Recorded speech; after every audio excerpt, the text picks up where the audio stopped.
Sim, sim, tá ótimo. Rai, já começou a filmar? Quando eu puder começar.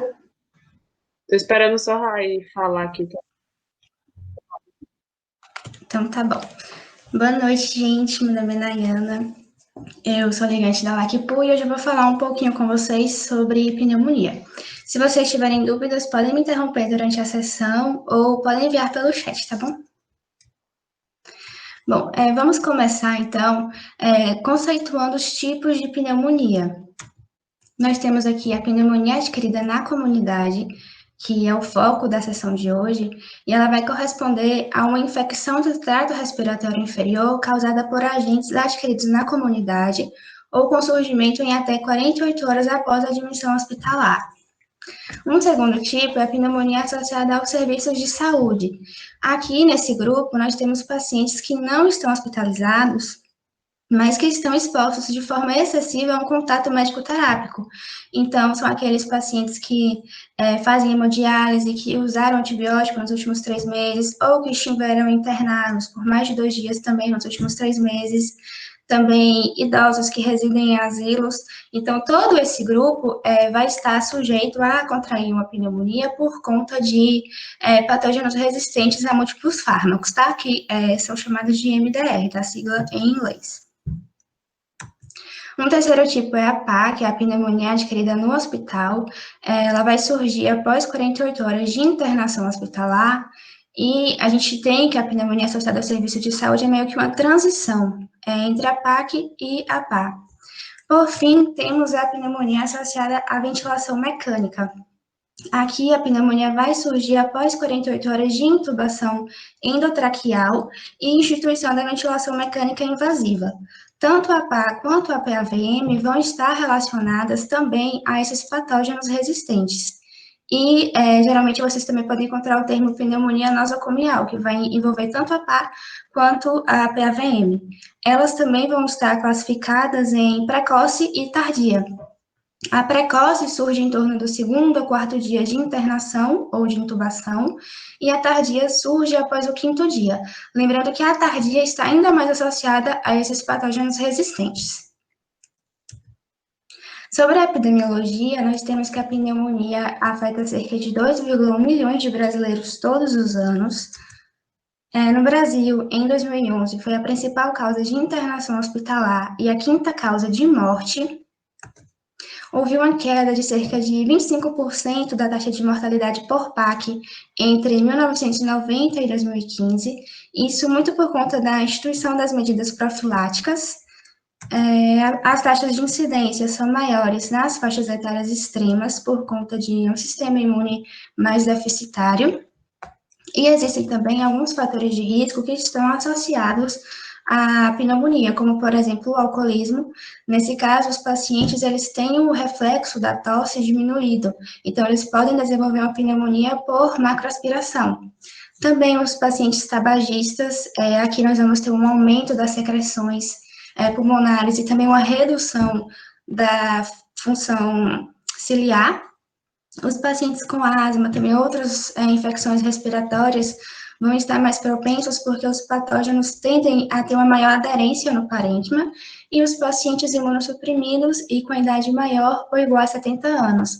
Lembrando que nos idosos, além de mais grave, a pneumonia também está associada com uma taxa maior de morte. Então, quanto maior a idade, pior seria esse prognóstico.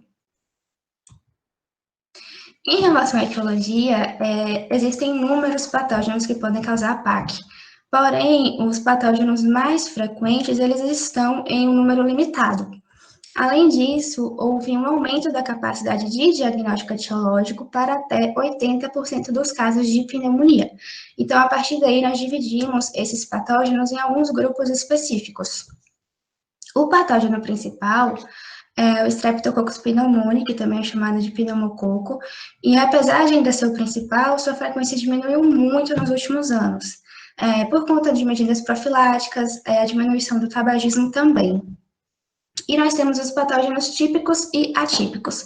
Esse termo atípico, ele faz referência a uma característica desses organismos que é a resistência aos beta-lactâmicos, tá? Que é uma classe de medicamento utilizada no tratamento da pneumonia. E também, esses micro-organismos, eles não são visualizados na coloração de grão. Então, como patógenos típicos, nós temos o Haemophilus influenza, Staphylococcus aureus, Moraxella catarrhalis, Pseudomonas, que também é um patógeno muito resistente, e alguns outros bacilos gram-negativos. Já nos patógenos atípicos, nós temos a Mycoplasma, ou a Chlamydophila pneumoniae, algumas espécies de Legionella e vírus respiratórios também. Apesar de todo esse avanço na capacidade de diagnóstico, ainda é difícil afirmar com algum grau de certeza qual agente que causou a pneumonia. Então, em mais de 50% dos casos, é impossível determinar qual foi o agente. Entretanto, existem alguns fatores que vão estar sugerindo a presença de um grupo de patógenos específico, por exemplo, a modalidade de serviço de saúde. Aqui tem uma tabelinha que vai mostrar em ordem decrescente os principais patógenos de acordo com a modalidade de saúde que o paciente está sendo submetido. A gente pode ver que o Streptococcus pneumoniae ele vai liderar todas as modalidades, mas existem algumas particularidades. Por exemplo, aqui, os pacientes ambulatoriais, eles podem adquirir pneumonia por Chlamydophila pneumoniae, que é um germe atípico. Os pacientes fora da UTI, temos aqui a Legionella, que também é atípico. Os pacientes na UTI, muitos casos são por Staphylococcus aureus, que já está relacionado com a pneumonia mais agravada. Além disso, também existem alguns fatores epidemiológicos que vão sugerir os patógenos possíveis. Por exemplo, os pacientes alcoólatras, que vai ter uma redução do reflexo da tosse. Eles podem desenvolver pneumonia por Klebsiella, que é um patógeno, uma bactéria gram-negativa. Nos casos dos pacientes que têm demência, AVE, depressão do nível de consciência, aqui também temos a maior chance de pneumonia aspirativa. Então, o patógeno possível são os patógenos anaeróbios orais, que também estão relacionados com a má higiene oral. Já aqueles pacientes que fizeram hospedagem em hotéis ou realizaram cruzeiro marítimo nas 2 últimas semanas, tendem a contrair pneumonia por Legionella, que é um patógeno que está muito relacionado com a água contaminada. Em relação à fisiopatologia da pneumonia, ela basicamente vai ocorrer por conta de uma proliferação desse patógeno dentro do espaço alveolar. E isso vai indicar uma deficiência da defesa do hospedeiro, também uma inoculação excessiva desse patógeno ou uma exposição a um patógeno com alta carga virulenta. Então, aqui, esses patógenos, eles vão acessar o trato respiratório inferior. E isso pode ser feito através de alguns mecanismos específicos. O primeiro deles, e também mais comum, é a aspiração das secreções orofaríngeas, porque o tempo todo a gente faz microaspiração, é muito comum, principalmente durante o sono em pacientes idosos, com rebaixamento do nível de consciência, mas quando essa aspiração se torna quando há aspiração de uma grande quantidade, então a macroaspiração, tem uma tendência maior a desenvolver uma pneumonia aspirativa. Um segundo mecanismo seria a inalação de gotículas contaminadas. Aqui são aerossóis do próprio meio ambiente, mas é muito raro nos casos de pneumonia bacteriana. Temos também a disseminação hematogênica, também é muito raro, e um exemplo é quando o paciente apresenta uma endocardite da válvula tricúspide. Nesse caso, geralmente o patógeno é o Staphylococcus aureus, e ele pode acessar o trato respiratório via corrente sanguínea.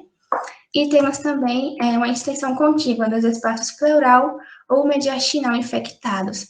Nesse caso, os patógenos eles podem acessar o trato respiratório a partir desses espaços aqui citados. Tendo acesso ao trato respiratório inferior, existem duas possibilidades. A primeira delas é quando o patógeno é eliminado e não causa mais risco de infecção. E isso vai acontecer por conta da defesa, do nosso organismo. Nós temos os fatores mecânicos antibacterianos, por exemplo, os pelos, as conchas nasais vão reter as partículas maiores que são inaladas. Também toda a estrutura ramificada da árvore traqueobrônquica vai aprisionar esses patógenos nas áreas de bifurcação. O próprio reflexo do engasgo, da tosse, vai proteger contra a aspiração. Também temos a ação dos macrófagos alveolares, porque eles vão destruir esses patógenos com o auxílio de algumas proteínas, que são produzidas por células epiteliais. Essas proteínas, elas apresentam uma capacidade intrínseca de opsonização e também podem desempenhar uma atividade antibacteriana ou antiviral. Então, a partir daí, esses micro-organismos vão ser fagocitados e vão ser liberados pelo sistema mucociliar ou pelos vasos linfáticos. A segunda opção é quando esses patógenos acessam o trato respiratório inferior e causam a pneumonia. Isso vai acontecer justamente porque a capacidade desses macrófagos alveolares de ingerir e destruir esses micro-organismos é suplantada. Então, os macrófagos eles vão ativar uma resposta inflamatória justamente para aumentar a defesa do trato respiratório inferior. Aqui eu trouxe um esqueminha do UpToDate que ele vai explicar bem a fisiopatologia da PAC. Ele vai comparar aqui um pulmão normal, né, um alvéolo normal, e um alvéolo durante uma pneumonia adquirida na comunidade. Então, inicialmente, nós temos a chegada do patógeno no espaço alveolar, e esse patógeno ele vai se multiplicar de forma descontrolada. Então, os macrófagos alveolares vão liberar alguns mediadores inflamatórios, principalmente a interleucina 1 e o fator de necrose tumoral. Inclusive, são esses mediadores que vão causar febre, por isso que a febre ela vai ter um início agudo. Em seguida, algumas quimiocinas vão ser liberadas na circulação sistêmica, e isso vai culminar com o recrutamento de neutrófilos, principalmente vai ser a interleucina 8 e o fator de estimulação de colônias de granulócitos. Então, os neutrófilos vão começar a chegar nessa região, também os linfócitos, então tem uma leucocitose periférica, e tanto os macrófagos quanto esses neutrófilos recém-chegados vão começar a liberar mediadores que vão contribuir para a formação desse exudado. Então, vai haver um extravasamento alvéolo capilar. Até as hemácias que estão aqui, ó, elas conseguem ultrapassar essa barreira alvéolo capilar e, posteriormente, causar os hemopitôicos, que nós vamos ver no quadro clínico. Lembrando que esse infiltrado vai ser encontrado na radiografia de tórax. Então, ele é justamente a presença desse exudado no alvéolo. Aqui eu trouxe um videozinho curtinho só para fazer a comparação de um alvéolo normal e um alvéolo durante a pneumonia.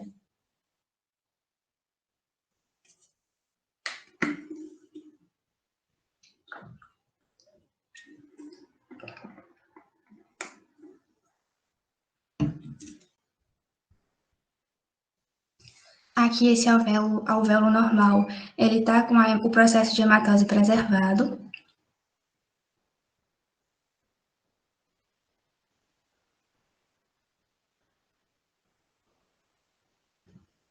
E logo em seguida nós temos um alvéolo durante uma pneumonia adquirida na comunidade. Então, é nitidamente visível aqui esse exudado. Então, ele vai estar ocupando o espaço alveolar. E isso, consequentemente, vai comprometer a troca gasosa. Então, por isso que o paciente vai cursar com uma hipoxemia. Com base nisso que eu expliquei, existe uma evolução clássica da pneumonia.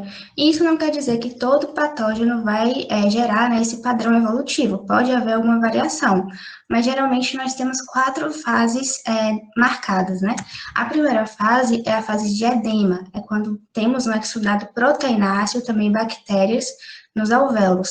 Essa fase, ela é muito curta, então, ela vai ser logo seguida pela fase de hepatização vermelha, que é quando a gente tem eritrócitos no exudado e os neutrófilos, eles começam a ser recrutados nessa fase.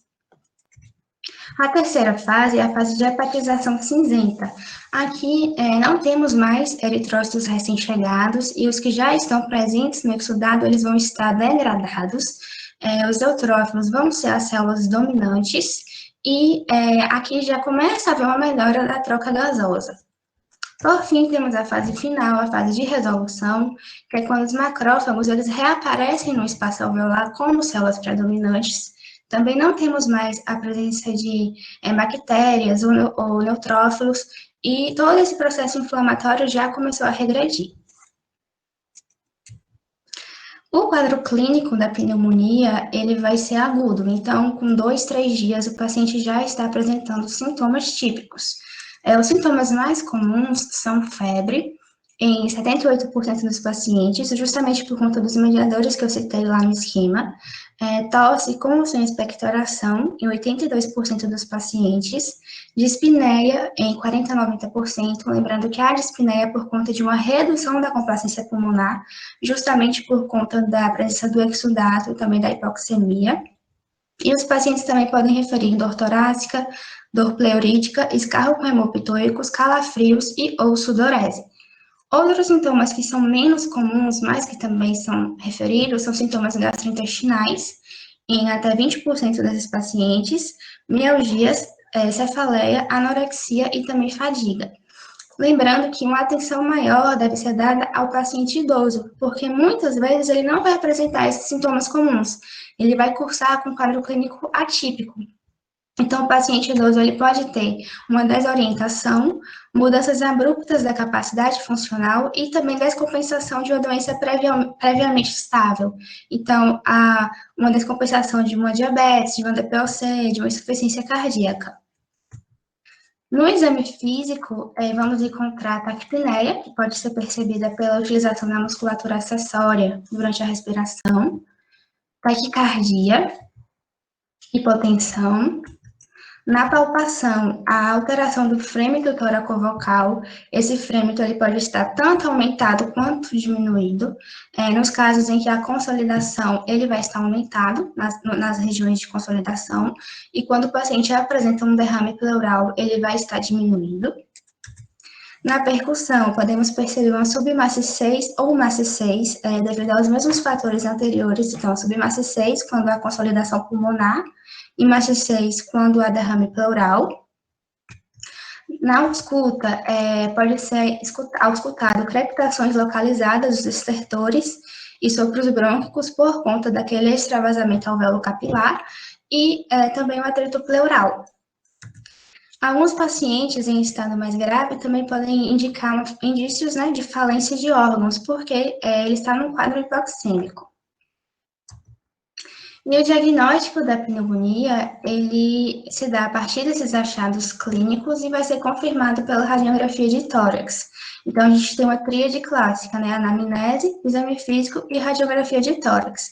A radiografia, ela vai ainda contribuir com o diagnóstico diferencial, principalmente nos casos de tuberculose e também de neoplasias, e vai contribuir também para avaliar a gravidade do paciente, então se surge um abscesso, se ele tem um derrame pleural.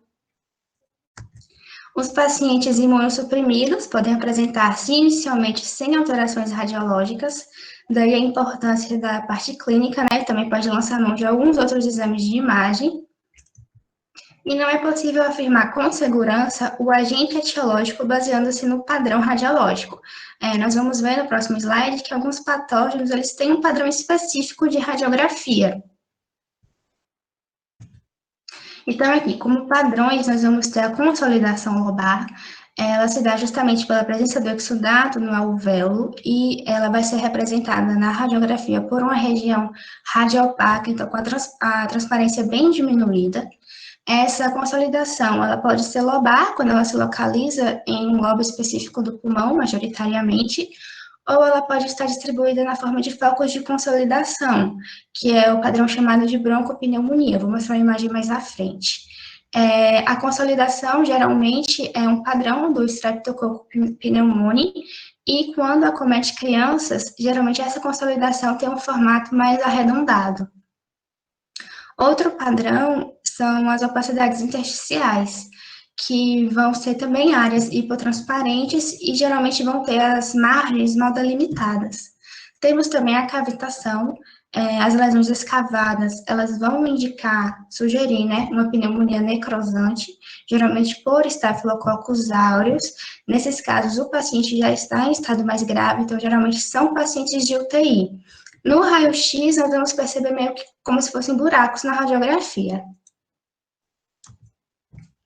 Aqui nessa imagem, nós temos um exemplo de consolidação lobar. Então, é uma região realmente que tem a transparência bem diminuída. Aqui nós temos um exemplo de opacidade, a margem mal delimitada. E aqui é o padrão de broncopneumonia. Então, essas regiões radiopacas, elas vão estar distribuídas por mais de um lobo pulmonar. São focos de hipotransparência. Essa broncopneumonia, geralmente, ela vai surgir nos bronquíolos terminais, e esses bronquíolos, eles vão estar obstruídos pelo exudato que está sendo produzido lá no alvéolo. Aqui outro padrão, a consolidação lobar no lobo inferior direito. É importante pedir o raio-x em PA em perfil, justamente para poder localizar melhor essa lesão. E nos pacientes hospitalizados, não é interessante fazer radiografia seriada, porque esses infiltrados, eles vão demorar muito tempo para desaparecer. Então, o paciente pode já estar melhor, mas a radiografia ainda está alterada. Em relação ao diagnóstico etiológico, como eu já falei lá atrás, é meio que impossível determinar com certeza qual foi o patógeno que causou a PAC. Essa pesquisa ela vai ficar restrita para casos específicos, né, que são os casos graves, ou nos casos em que o resultado possa mudar o tratamento empírico padrão. Aqui é o caso que o paciente não responde ao tratamento, e isso pode ser sugestivo de que ele tenha contraído pneumonia por algum outro patógeno. Para isso, nós podemos utilizar a cultura de escarro, que é positiva em até 80% dos casos de pneumonia por Streptococcus pneumoniae. A cultura de escarro, ela apresenta tanto a sensibilidade quanto a especificidade bem variada. Para que uma cultura seja considerada satisfatória, ela tem que conter mais que 25 neutrófilos por campo de pequeno aumento. Então, muitas vezes o paciente não consegue fornecer uma cultura adequada, principalmente quando o paciente é idoso, está desidratado. E aqui também pode haver alteração no resultado se o paciente já começou o tratamento com antibiótico. Uma segunda opção são as hemoculturas. A positividade não ultrapassa 25%, e justamente por conta dessa positividade muito baixa, ela não é mais obrigatória naqueles pacientes que estão hospitalizados. Temos também a pesquisa urinária para antígenos de legionela e pneumococo, a positividade de até 88% em pneumonias com bacteremia. Nesse caso, a pesquisa urinária apresenta alta sensibilidade, também alta especificidade, tanto que o resultado ele é favorável até quando o paciente já começou a utilizar um antibiótico. E temos também a reação em cadeia de polimerase, PCR, para a pesquisa de vírus respiratórios da comunidade. Aqui é a técnica padrão, né, para infecção viral, que vai ampliar o DNA ou o RNA do micro-organismo. Alguns outros exames que podem ser solicitados para os pacientes que estão hospitalizados ou têm a indicação de hospitalização são hemograma, ureia, inclusive a ureia é um preditivo de gravidade, nós vamos ver mais para frente, a creatinina, sódio, muitas vezes a pneumonia por legionela, ela pode cursar com hiponatremia grave e também com elevação das enzimas hepáticas. Pode pedir também potássio, glicemia, bilirrubinas e a gaso arterial, que geralmente vai indicar uma alcalose respiratória e também a hipoxemia. Lembrando que aqueles pacientes que têm PAC e também têm derrame pleural funcionável, eles devem ser submetidos à toracocentese e o material deve ser submetido a estudos bioquímicos. Já aqueles pacientes que são imunocomprometidos ou nos casos em que houve falha terapêutica, eles podem realizar uma broncoscopia com lavado broncoalveolar, que é um método mais invasivo para coletar essas secreções para enviar para biópsia. Mas aqui são casos bem específicos. Bom, em relação à estratificação de risco, todo paciente com pneumonia, ele tem que ser submetido a uma avaliação inicial da gravidade. E isso é importante porque vai definir um local de tratamento desse paciente e também o tipo de tratamento ao qual ele vai ser submetido. Existem dois critérios principais, que é o FINE, ou PSI da sigla em inglês, e o CUB-65. Os dois vão avaliar a necessidade ou não de internação, e esses são critérios que já foram validados em ensaios clínicos, inclusive são sugeridos, né, recomendados por diversas diretrizes. Inicialmente, eu vou explicar o FINE, né? Ele é constituído por duas etapas. Numa primeira etapa, vai avaliar a presença de alguns fatores de risco. E quais fatores seriam esses? O paciente tem uma idade maior que 50 anos, tem alguma comorbidade associada, como neoplasia, doença hepática, IC, insuficiência renal, doença cerebrovascular, e também alguns achados do exame físico. Então, a frequência cardíaca elevada, maior que 125, uma frequência respiratória maior ou igual a 30, PA sistólica menor que 90, temperatura menor que 35 graus ou maior ou igual a 40 e confusão mental. A partir daí, nós vamos definir em qual classe o paciente está. Se ele apresenta nenhum fator de risco, ele é classe 1 e não é necessário fazer nenhuma investigação adicional. Já se esse paciente apresenta no mínimo um fator de risco, a gente vai seguir para a segunda etapa. A segunda etapa, ela vai levar em consideração tanto os dados clínicos, quanto laboratoriais, quanto radiográficos desse paciente. E a partir daí, né, ele vai ser separado nas classes 2 a 5. Essa tabelinha aqui está um pouco ruim, eu não consegui melhorar a imagem, mas dá para ler. Cada variável vai ter uma pontuação específica. Então, por exemplo, se o paciente é do sexo masculino, a pontuação corresponde à idade desse paciente. Se ele tem uma doença hepática, eu vou somar mais 20 pontos.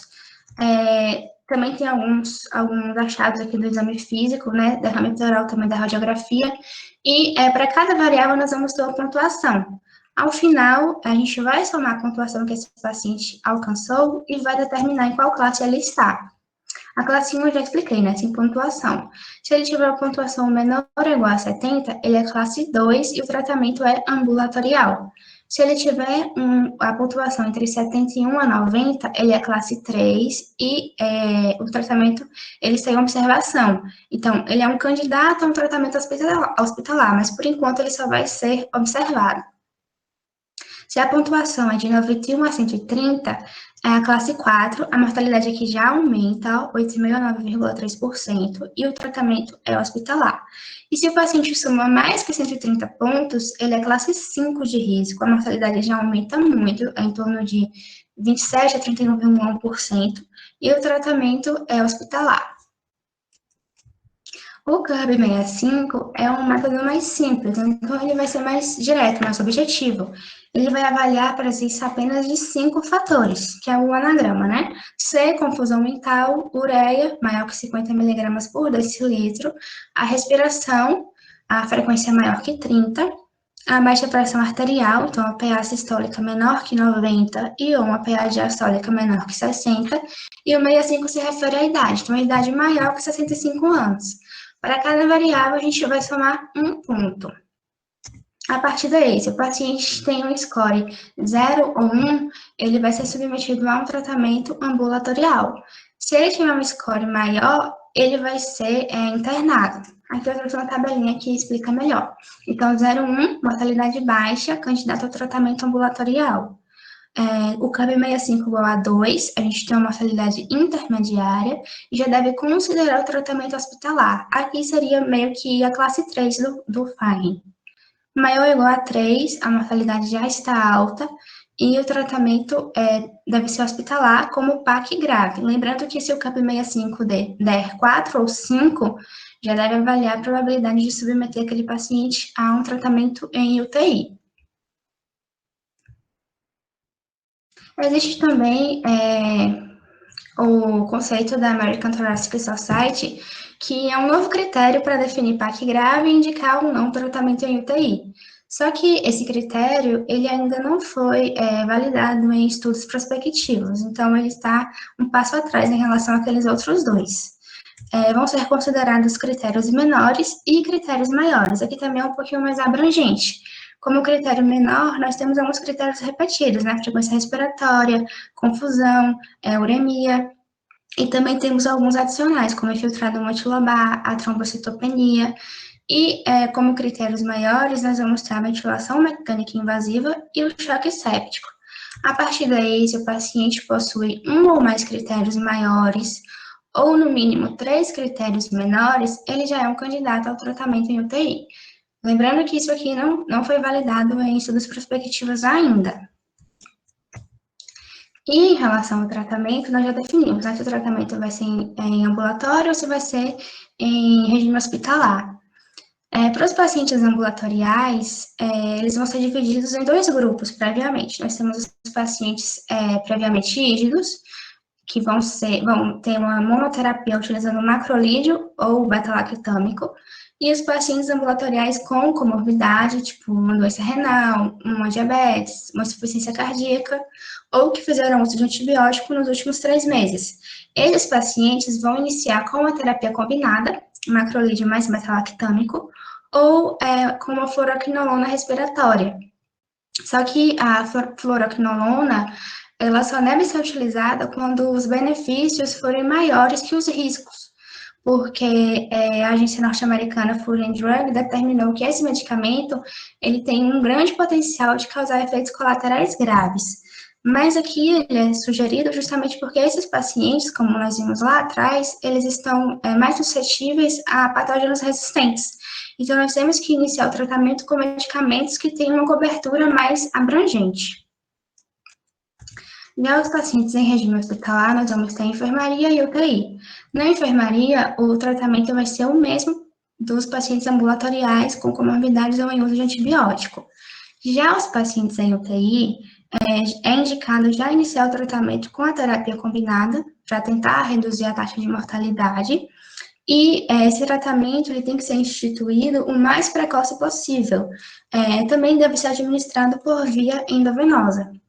Então, a opção é o beta-lactâmico combinado com o macrolídeo ou combinado com a fluoroquinolona. Quando houver suspeita de pneumonia por pseudomonas, que é um patógeno resistente, já inicia beta-lactâmico com fluoroquinolona para ter uma cobertura maior. Lembrando que, além dessa terapia medicamentosa, o paciente também ele deve manter, né, uma hidratação adequada, uma oxigenoterapia em caso de hipoxemia, até mesmo a ventilação assistida, se for necessário. Tudo isso vai garantir um tratamento bem sucedido. Aqui eu trouxe só os medicamentos para exemplificar. Então, o paciente ambulatorial, ele pode fazer monoterapia com beta-lactâmico, a gente tem a amoxicilina ou a amoxicilina combinada com ácido clavulânico durante 7 dias. Nos casos dos macrolídeos, azitromicina de 3 a 5 dias ou a claritromicina durante 7 dias.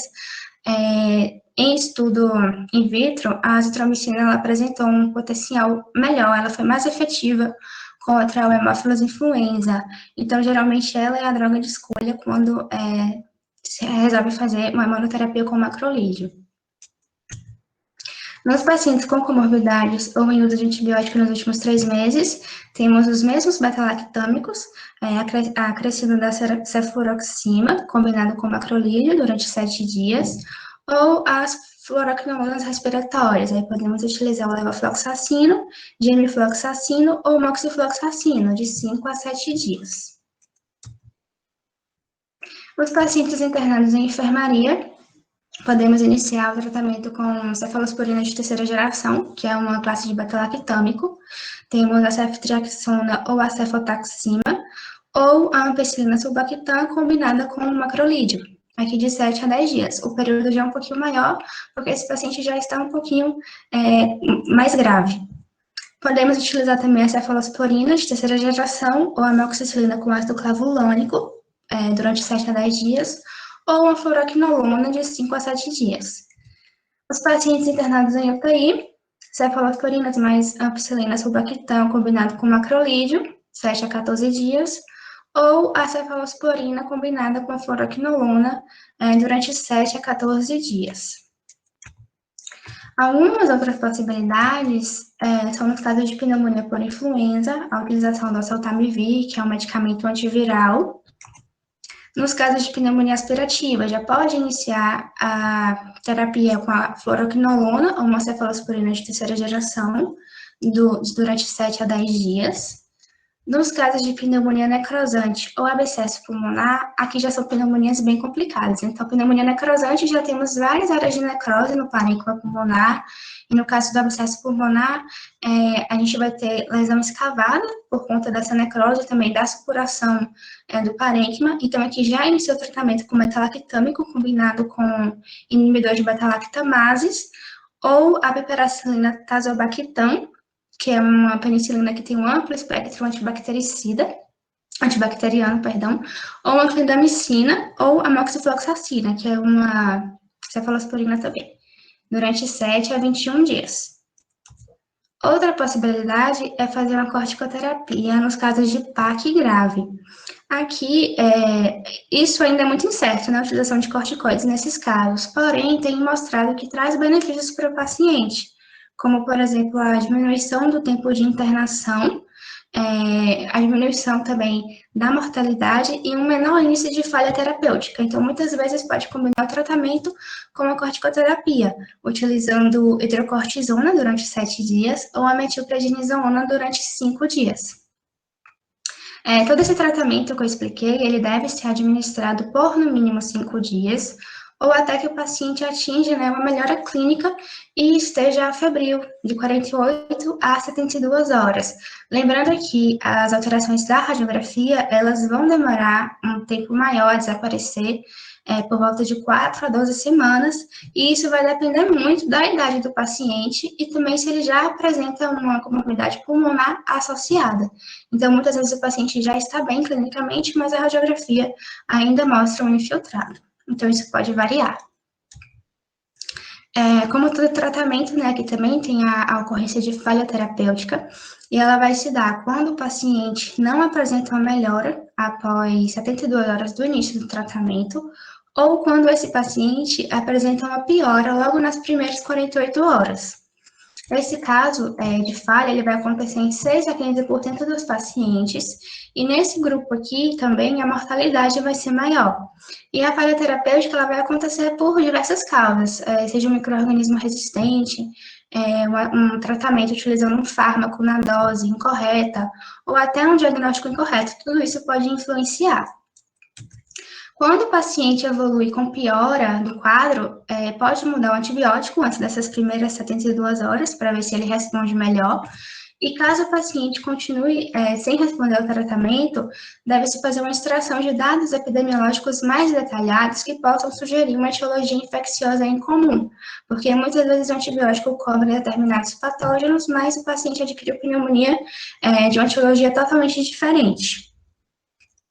E para isso, a gente pode lançar mão de outros procedimentos, como a tomografia computadorizada de tórax. Aqui a TC ela tem uma alta sensibilidade para identificar essas infecções pulmonares, e, inclusive ela também pode ser utilizada quando a radiografia tem uma baixa acurácia, como eu mostrei lá atrás em pacientes imunossuprimidos, também pacientes obesos, a broncoscopia com lavado, e a biópsia pulmonar cirúrgica, que vai estar, em último caso, é restrita para aqueles pacientes em que houve uma extensa pesquisa etiológica inconclusiva e que o paciente continua tendo falha do tratamento. Aqui eu trouxe uma abordagem mais generalizada da pneumonia nosocomial, só a nível de informação mesmo. Quando há suspeita clínico-radiológica de PA ou de PAVM, deve-se obter secreções respiratórias do paciente para realizar uma cultura. Em seguida, vai considerar a presença de alguns fatores de riscos para enquadrar esse paciente, em baixo risco ou em alto risco. Baixo risco quando ele está há poucos dias no hospital, né, menos que 5 dias, não fez uso de antibióticos e também não tem nenhum outro fator de risco associado. Os pacientes de alto risco já são aqueles que estão há mais tempo no hospital, com uso de antibiótico nos últimos 15 dias, ou que apresentam outros fatores de risco associados, como a neurocirurgia, a corticoterapia, ventilação mecânica prolongada, ou pacientes que tiveram SARA. A partir daí, nós vamos determinar, né, os patógenos que são possíveis para cada grupo. Então, aqui nós temos os patógenos prováveis para o grupo de baixo risco e aqui os patógenos prováveis para o grupo de alto risco. Com base nos patógenos, também determina o tratamento de forma empírica. Então, usa uma droga para abarcar esses patógenos possíveis. Nos casos dos pacientes em baixo risco, é um beta-lactâmico com inibidor de beta-lactamase não antipseudomona, fluoroquinolona ou uma cefalosporina de terceira geração, também não antipseudomona, porque aqui nesse caso é baixo risco, então pseudomona não é um patógeno provável, que é um patógeno resistente. Nos casos dos pacientes em alto risco, a gente vai utilizar já de cara drogas antipseudomonas, porque tem que abarcar, né, esse grupo de patógenos MDR, e drogas anti-estafilocócicas, porque o estafilococcus ele está muito relacionado à pneumonia necrosante, então já é uma pneumonia bem mais grave. A profilaxia da pneumonia, ela se dá basicamente pela vacinação, então nós vamos ter a vacinação contra o pneumococo, que é a 23-valente, a idade indicada para pacientes com idade maior ou igual a 65 anos, e também indivíduos que têm um risco aumentado de infecção, lembrando que são 2 doses, a segunda dose sempre 5 anos após a primeira, e a vacinação contra a influenza, então é a anti-influenza trivalente, que é disponibilizada pelo SUS, ou a tetravalente, que é disponibilizada na rede privada. Aqui a indicação é para a idade maior ou igual a 50 anos, pacientes com risco aumentado de complicações, que têm contatos intradomiciliares com pessoas de alto risco e também profissionais de saúde. Aqui a dose, né, é anual. Para finalizar, eu trouxe só 3 questões para a gente praticar. Eu vou deixar um tempinho na tela e aí vocês podem responder pelo chat.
Bom, o pessoal já começou a responder aqui, então vou ler a questão rapidinho.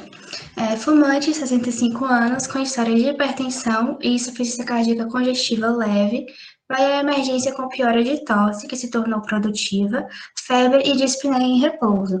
A doença começou há 1 semana após cruzeiro marítimo com febre, dor muscular, dor abdominal e diarreia.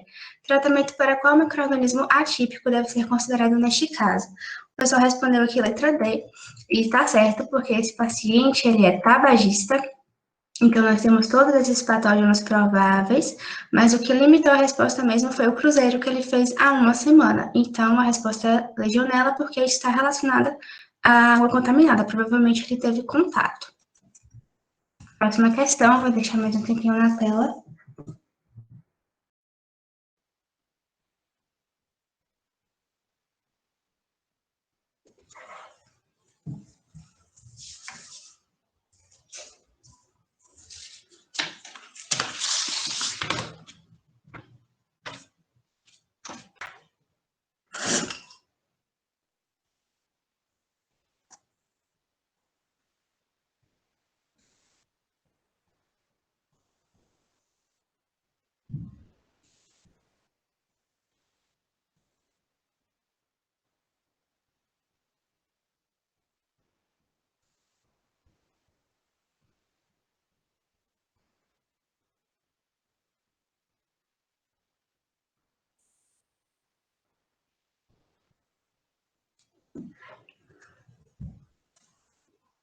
Bom, segunda questão.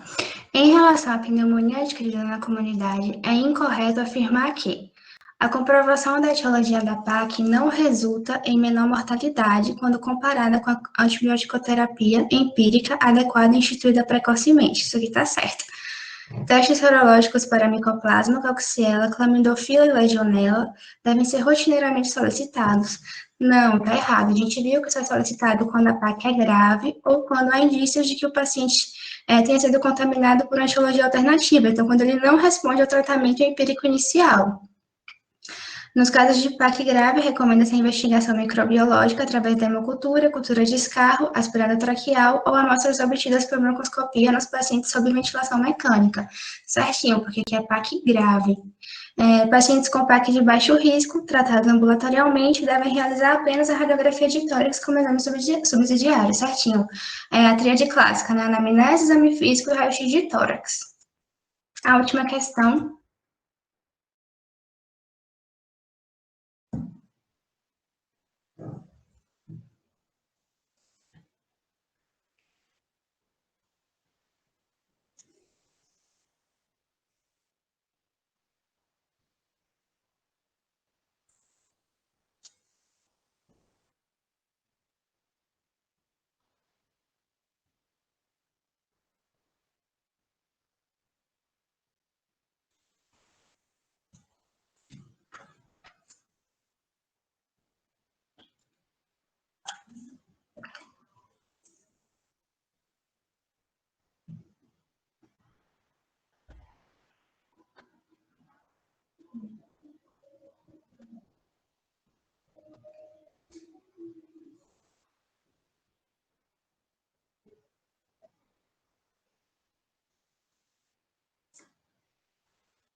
Terceira questão. As pneumonias são importantes causas de morbidade nos pacientes de diferentes faixas etárias, mesmo imunocompetentes.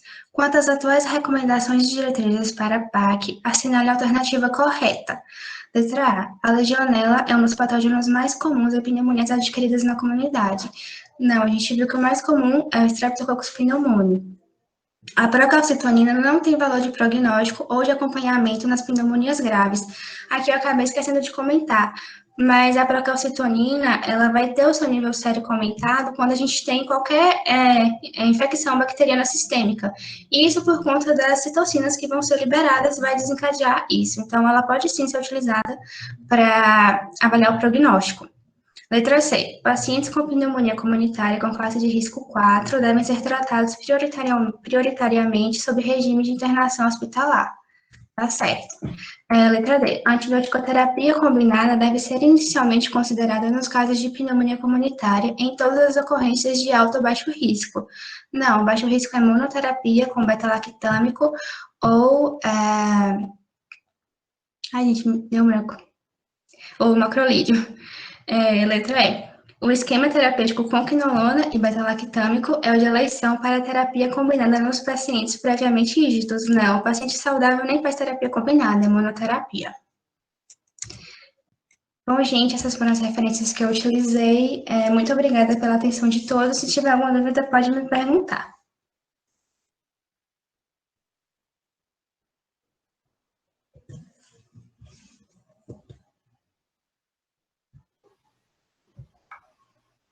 Parabéns, Nai. Amei essa sessão. Obrigada, Luna. Tem alguma dúvida? Quer complementar alguma coisa?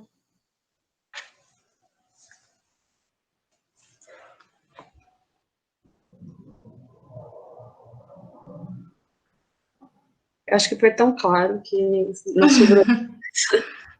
Eu acho que eu falei muito rápido, mas Não, entender. Parabéns, amei mesmo. Obrigada, Luna. Foi ótimo.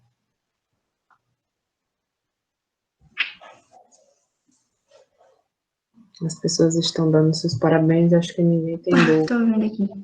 Obrigada, gente.